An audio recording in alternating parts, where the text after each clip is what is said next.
Zero pleasures lifestyle. What do you mean by zero pleasures? You mean like no jacking off to pornography? You mean no girls? You mean no social life? You mean no watching hours of countless and endless nonsense YouTube videos? You mean not scrolling through social media? You mean not allowing yourself to just simply hang out? Yes, brother! This is the zero pleasures lifestyle, aka monk mode, aka minimalism, aka essentialism. What does that mean? You are just simply restraining, or not necessarily restraining, but limiting the amount of pleasures, the amount of dopamines, if you will, so that you are allowing to yourself. And so you might be asking that, why would someone torture himself with such things?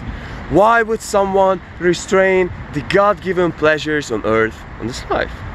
Why to live this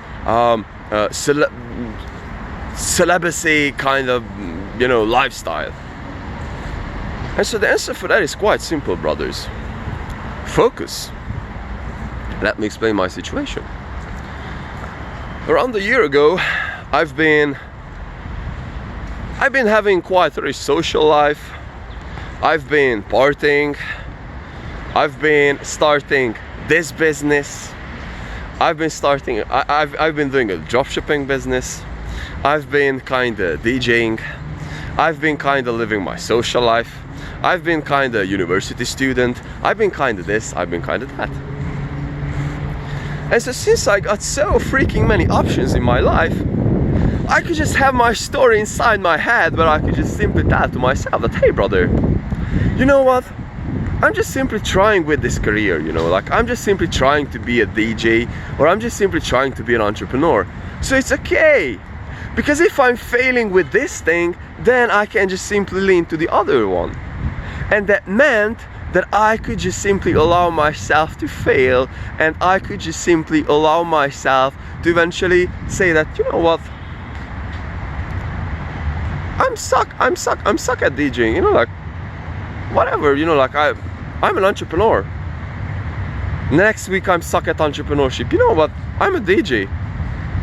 The third week I suck at all of it. You know what? I'm reading a ton of books. I'm a bookworm. And keeping such many identities and such many options on the fire will eventually spread you out. And this is not the way of a man, and definitely not the way of a human being who is looking towards to realize himself. Because guess what? You cannot become everyone. You cannot become a good musician, a great entrepreneur. You cannot become a great scientist. You cannot become all of them. You can become the fucking best of any of them if you pick one of them and just simply stick to that for years and decades. You can get to that.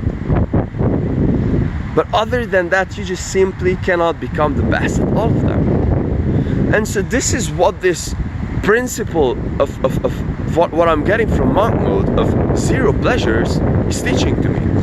Because if I just simply do not have the pleasures in my life, and I just simply cannot lean into this thing of, hey bro, you know what?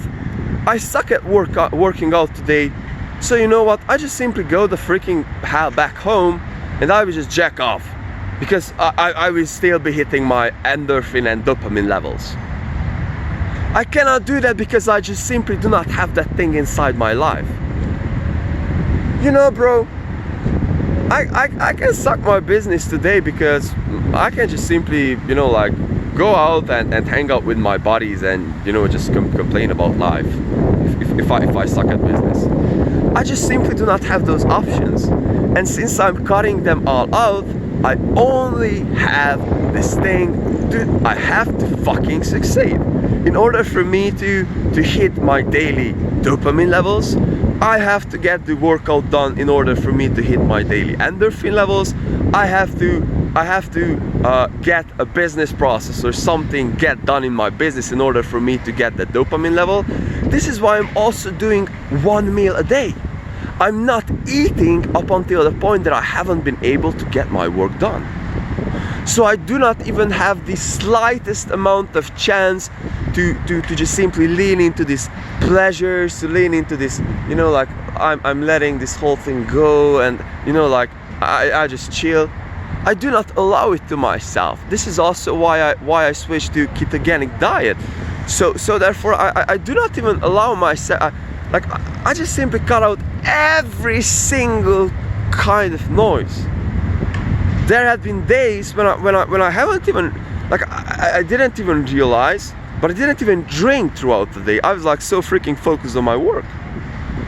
And when you just simply do not have anything, and you're just simply limiting yourself so much and restraining your brain from the dopamines and from the outsider distractions and pleasures, that we are naturally so much wired to be distracted and gravitated towards, then you will only have this place when you can be 120% focused, and you can just simply lean into that craft, not only because that's the only source of your accomplishment and the only source of your pleasures, but that's your life. And that's perhaps the deeper lesson that I'm learning over here. Sacrifice, brothers. There are days when I have like so many desires, you know, like I would like to go out there and not even huge desires, but like, you know, just to go out to the grocery shopping and just, you know, like buy some nice snacks and just, you know, like hang around out there in the city. And I do not do that, because I know that with that energy I can just simply focus that thing, go through a great cold shower session, and just simply lean into my business and just simply think through the day and frame up everything. And so this is something super deep, and I would say like spiritually mature realization what I'm going through over here. At least this is what I'm feeling, is that if I'm like disciplined and letting things go and sacrificing all of my desires for the pleasures, all of my desires to just simply come out here, hang out, to do what feels good. I don't care about what feels good anymore. It's like it doesn't even give me pleasure. It doesn't even fulfill me if something necessarily feels good. Because at the end of the day, something deep inside my gut is telling to me that, bro, the real honest, good and accomplished feeling is coming from going through